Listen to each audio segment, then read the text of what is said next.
Hay algo que nos tiene que llenar de gran alegría, de gran gozo, de gran felicidad, y es la grandeza de nuestra salvación. Dios ha permitido, por su inmensa misericordia, que podamos llegar a ser salvos. Dios ha creado un plan maravilloso para cada ser humano.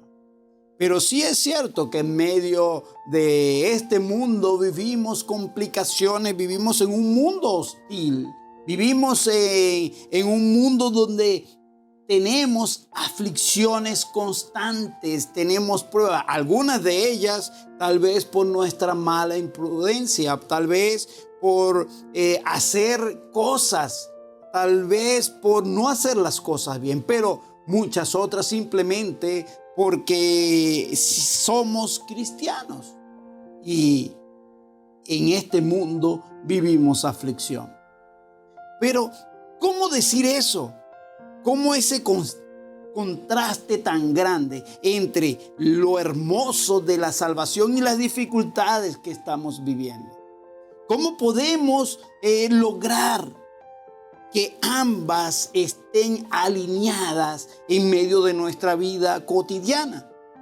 La palabra de Dios nos refleja que esto es una realidad, que tenemos tanto una hermosa salvación como también tenemos aflicciones. La realidad es que tenemos una gran salvación, una hermosa salvación, y que queremos estar estudiando lo que el apóstol Pedro le empieza a revelar a la humanidad allí en su primera carta, primera de Pedro, capítulo 1. Y él allí comienza y nos habla acerca de tres cosas. Vamos a estar estudiando tres cosas fundamentales. Lo primero es vivir la fe en medio de un mundo hostil. Lo segundo que vamos a encontrar es el fundamento de nuestra salvación. Y lo tercero que vamos a encontrar es la grandeza de nuestra salvación. Así que estaremos estudiando el vivir la fe en medio de un mundo hostil, el fundamento de nuestra salvación y la grandeza de nuestra salvación. Entonces, lo primero que encontramos en el versículo 1 dice así: Pedro, apóstol de Jesucristo, a los expatriados de la dispersión en el Ponto, Galacia, Capadocia, Asia, Bitinia.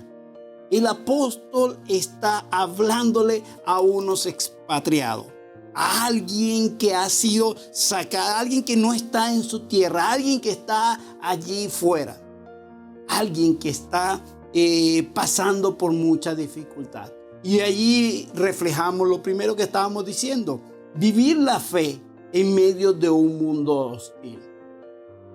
El apóstol era considerado muchas veces como ese ignorante pescador. Sin embargo, aquí podemos ver algo maravilloso. El apóstol está hablando de doctrina.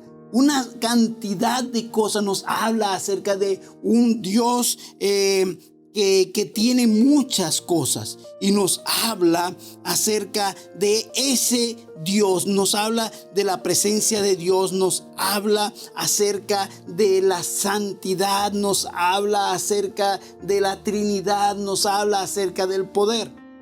Y comienza el versículo 1 hablándonos acerca de las dificultades. Por muy lejos podemos considerar al apóstol en este momento como alguien ignorante. Sí, tal vez tuvo que vivir una cantidad de cosas para llegar acá, porque él empieza a hablar en los primeros versículos, y vamos a verlo en el versículo 2, que también empieza a hablar de la presencia, de la santificación, de la obediencia, de la sangre de Cristo, de la Trinidad, de la gracia de Dios, de la salvación, de la revelación, la gloria, la fe, la esperanza. Definitivamente tenemos que entender que el apóstol Pedro tuvo un gran cambio en su vida. Y es que no puede ser de otra manera. 3 años viviendo con Cristo Jesús todo lo que el mismo Señor le estaba enseñando. Al tener ese contacto personal durante 3 años, todo ese conocimiento empieza a llegar a Pedro.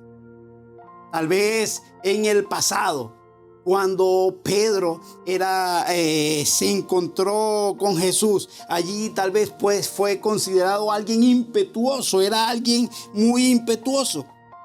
Cuando se encuentra con Jesús, realmente Pedro era alguien imprudente, torpe y hablaba atropelladamente.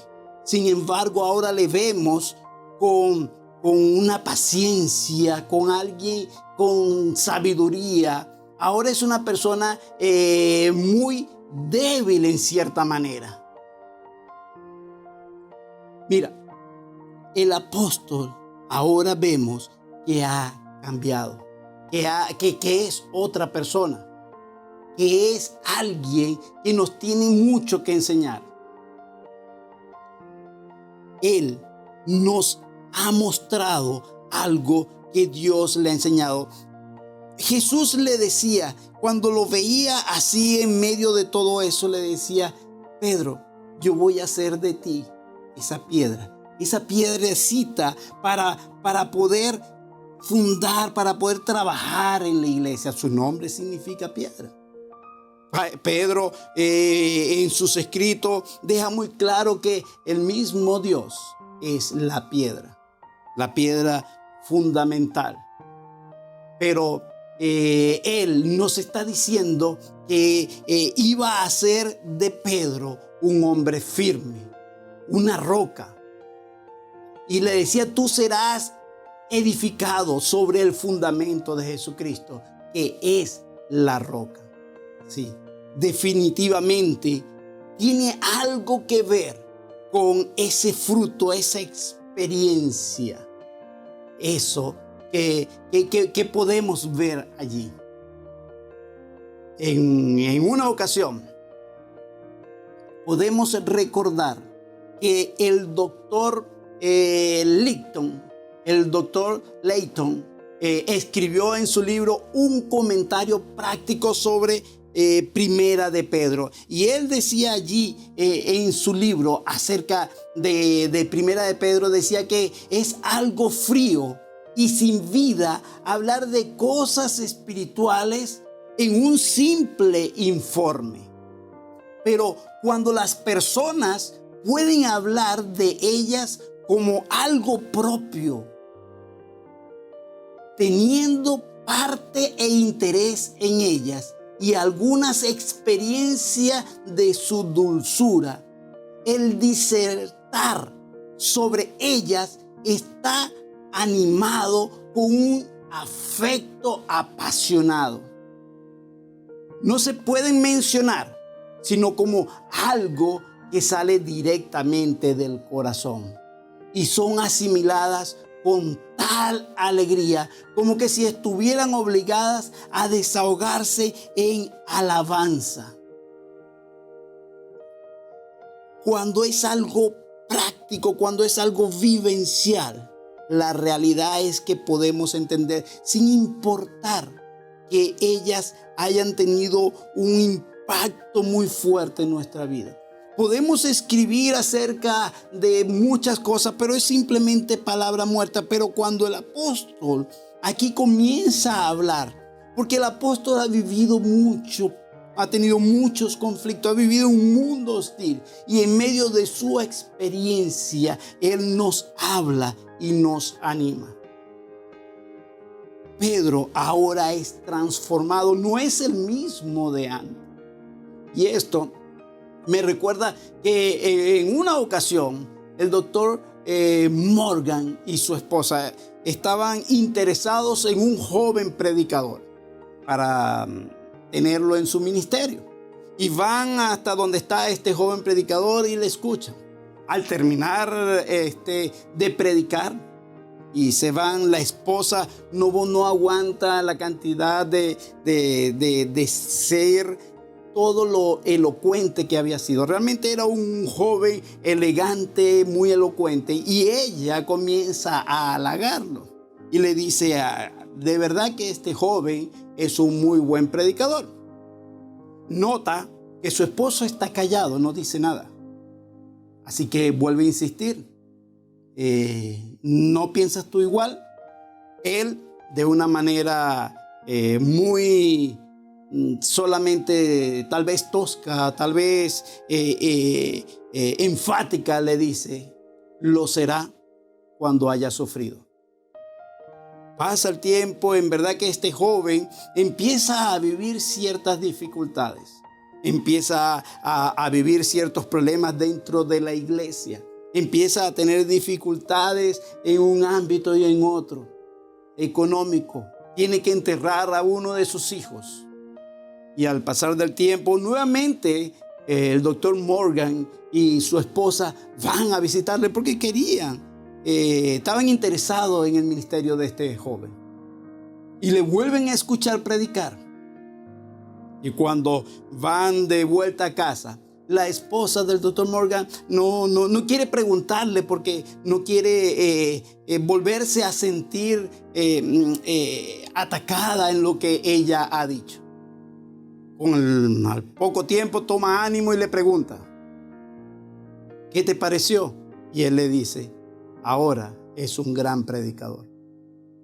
La realidad es que vivimos en un mundo hostil y todo esto realmente nos va a aumentar lo que somos. Eso práctico, ese fruto de la experiencia nos va a llevar a un nivel superior. Nos va a permitir mejorar nuestra fe.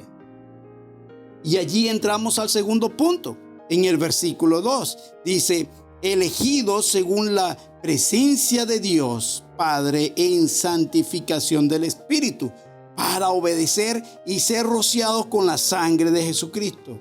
Gracia y paz os sean multiplicadas. Y aquí vamos a ver lo segundo, el fundamento de nuestra salvación. Y aquí observamos al apóstol hablándonos de una cantidad de doctrinas, una hermosa enseñanza. Nos habla acerca de la doctrina que encontramos allí, la doctrina de la Trinidad, la de obedecer, la de la santificación, la sangre de Cristo, la gracia, la paz. Allí vemos una cantidad de sapiencia que ahora tiene acumulado el mismo Pedro.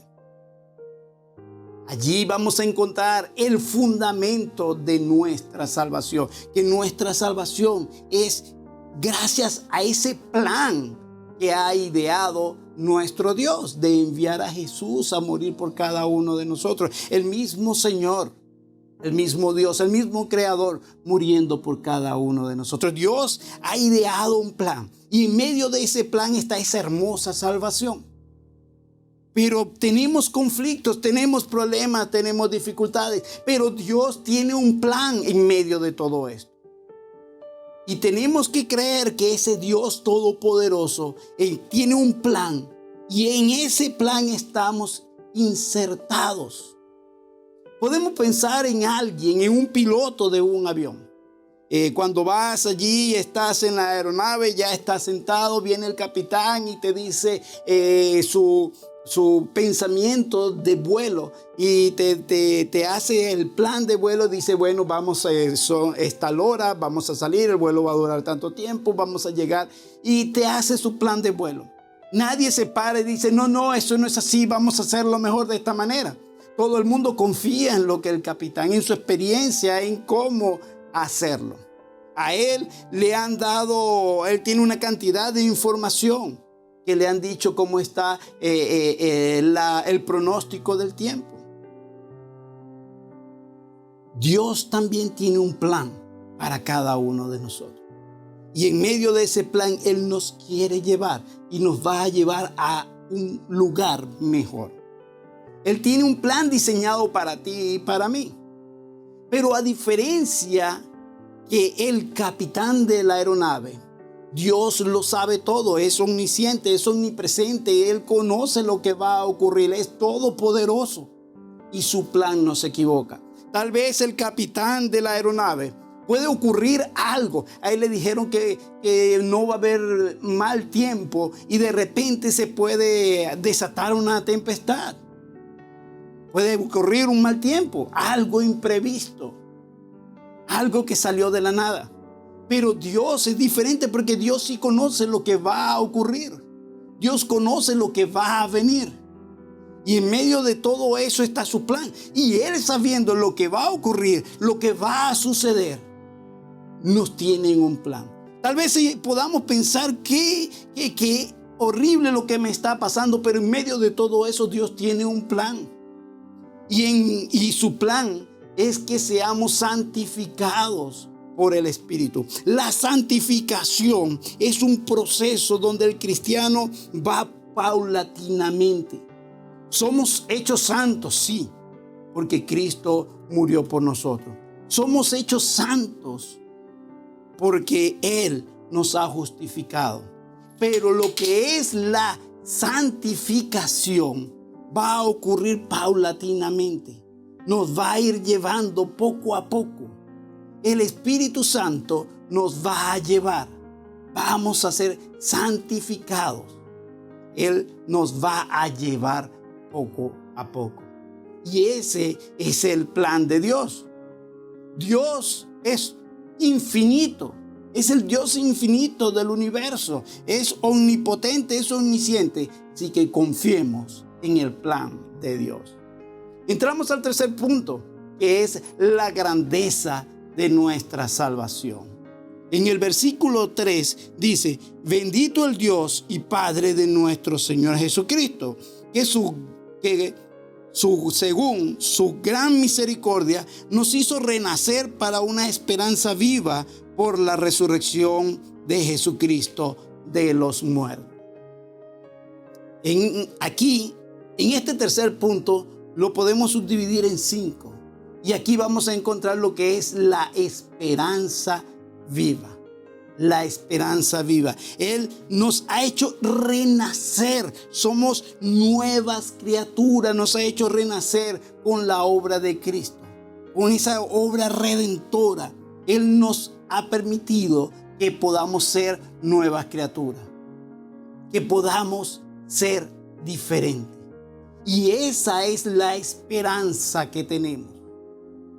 Que así como Cristo resucitó, también nosotros resucitaremos. Así como Cristo fue llevado al cielo, nosotros también seremos llevados al cielo. Tenemos una esperanza viva, una esperanza que es real.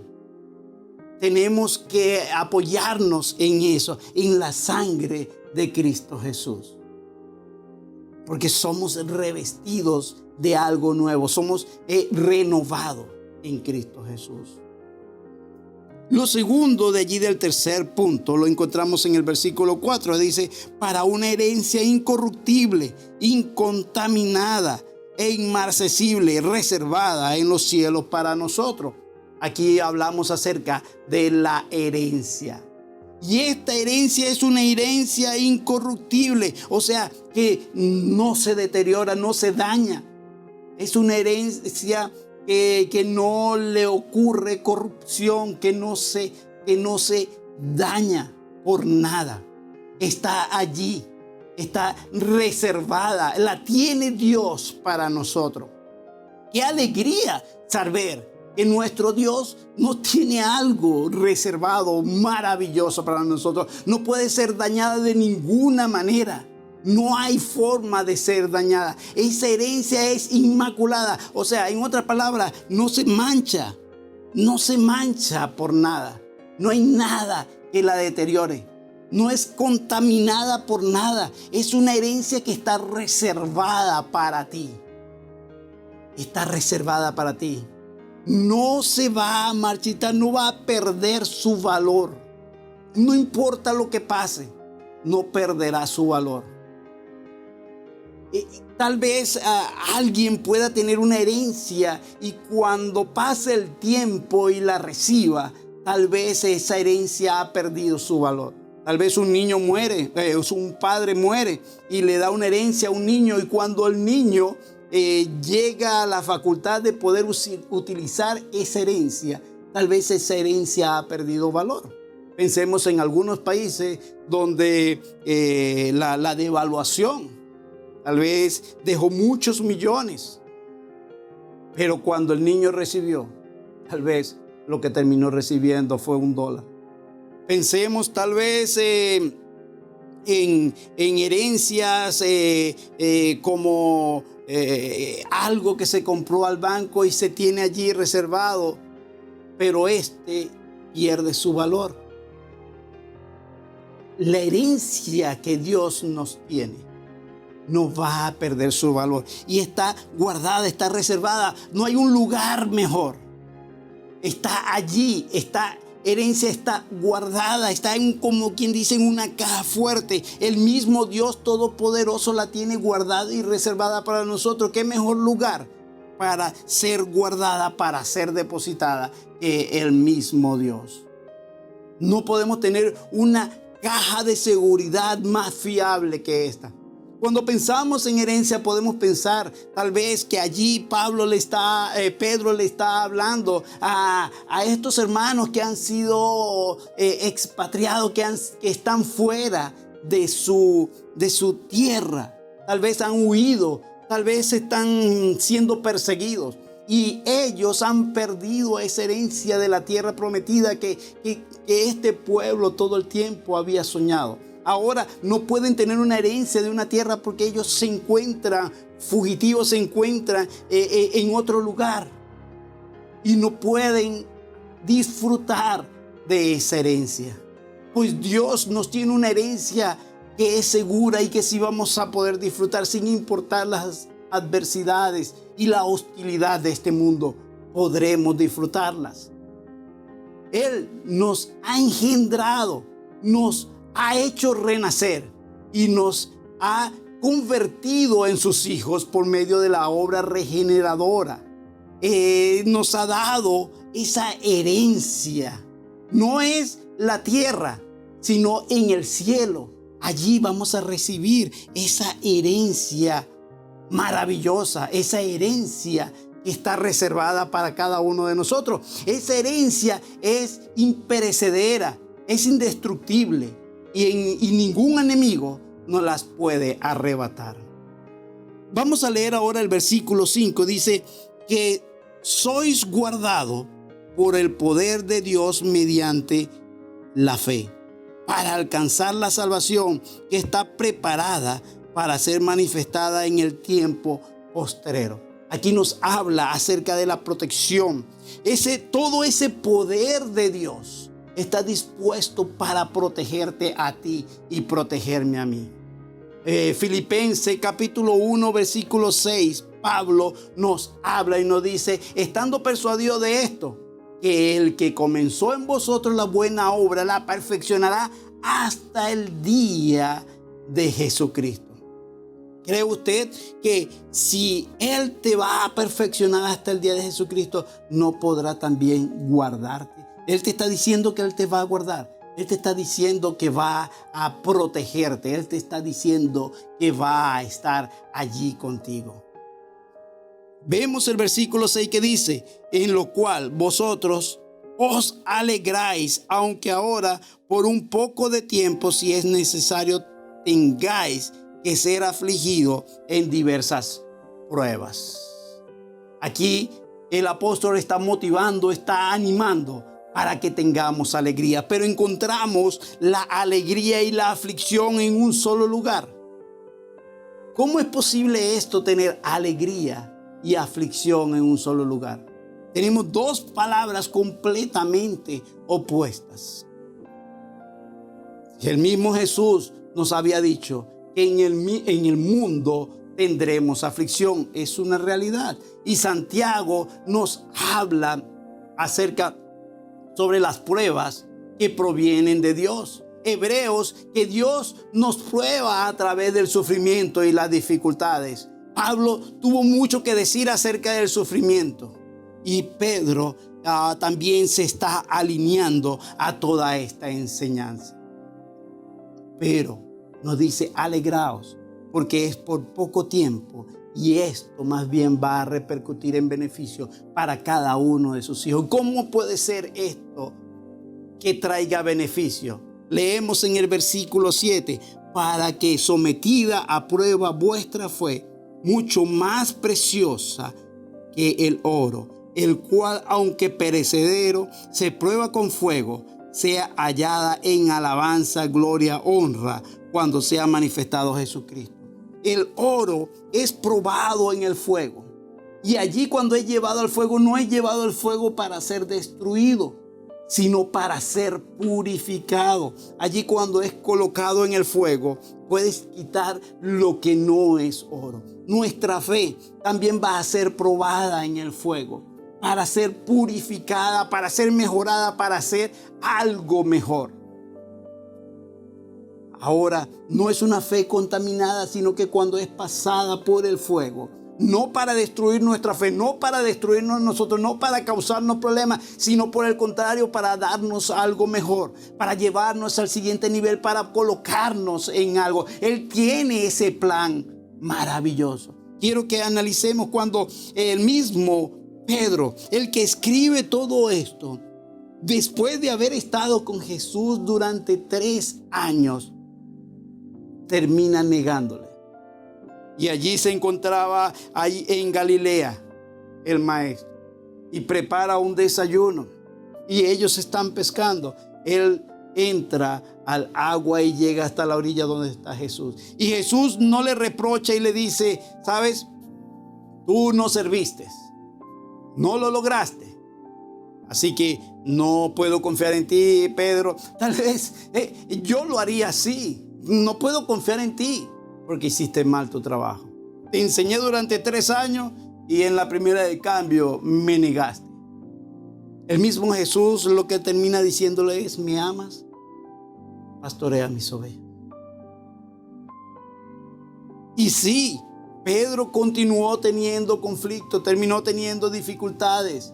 Después de esto vinieron muchas más. Cuando el apóstol Pedro escribe esta carta, ya está convencido, ya sabe que su fin también iba a ser la crucifixión. Iba a ser colgado en un madero. Lo sabía. Y escribe aquí y dice, alegraos, porque es por poco tiempo. Ya viene lo hermoso. Pedro ha pasado ya la prueba. Ha sido purificado y ahora su fe es como el oro. Ruego a Dios para que tú también seas purificado diariamente en tus pruebas. Que Dios te bendiga grandemente y puedas pasar esta prueba. Confía en Dios, confía en su plan. Es un plan que es para bien. Confiemos en el Dios Todopoderoso. Oremos. Padre, en el nombre de Cristo Jesús, queremos darte gracias por cuidarnos y por tu plan. Gracias por estar pendiente de nosotros. Te pedimos, Señor, que nos permitas estar abrazados a ti en medio de las dificultades. Gracias, porque a través de ella nuestra fe puede ir creciendo. Te amamos, oh Dios, y ponemos todo en tus manos. En el nombre de Cristo Jesús. Amén. Que Dios te bendiga y bendiga a tu amada nación.